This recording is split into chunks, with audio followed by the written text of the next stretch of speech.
नमस्ते, मेरा नाम कविता है। मैं आप सभी को एक लाचारी गीत सुनाने जा रही हूँ। अगर मेरे गीत अच्छे लगे तो वीडियो को लाइक करें, शेयर करें और कमेंट करें।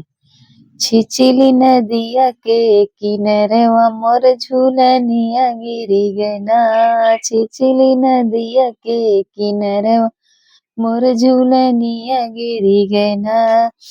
हेरत खोजत होई गई ठीक दुपहरिया तबले आई गईले ना।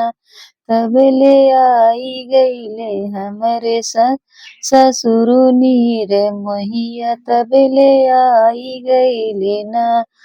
हमरे ससुर नीर मोहिया तबले आई गईले ना।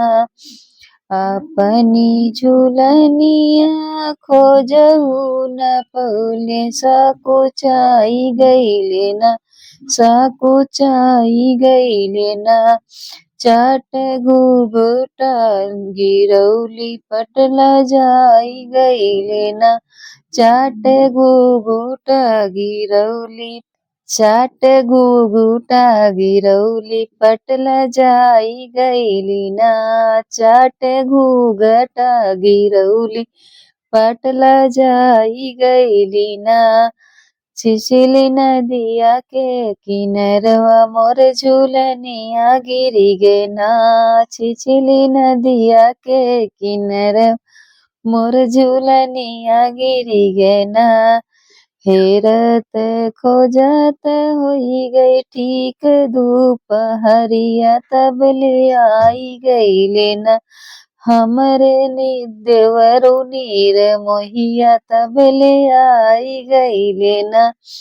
हमरे देवरु नीर मोहिया तबले आई गईले ना। अपनी झूलनिया खोजहु न पौली सकुचाई गईली ना। सकुचाई गईली ना। झट घूघटा उठौली पटला जाई गईली ना।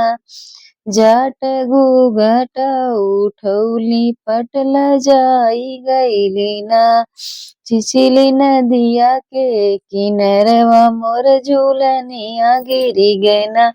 छिछिली नदिया के किनारवा मोर झूलनिया गिरी गए ना। हेरत खोजत होई गई ठीक दुपहरिया तबले आई गईले ना। तबले आई गईले ना। हमरे पियवा नीर मोहिया तबले आई गईले ना। हमरे पियवा नीर मोहिया तबले आई गईले ना। अपनी झूलनिया खोजहु न पौली। अपनी झूलनिया खोजहु न पौली हो सकुचाई गईली ना। हो सकुचाई गईली ना। चट नैना मिलौनी पटला जाई गईली ना। चट नैना मिलौनी पटला जाई गईली ना। छिछिली नदिया के किनारवा मोर झूलनिया गिरी गए ना। छिछिली नदिया के किनारवा मोर झूलनिया गिरी गए ना।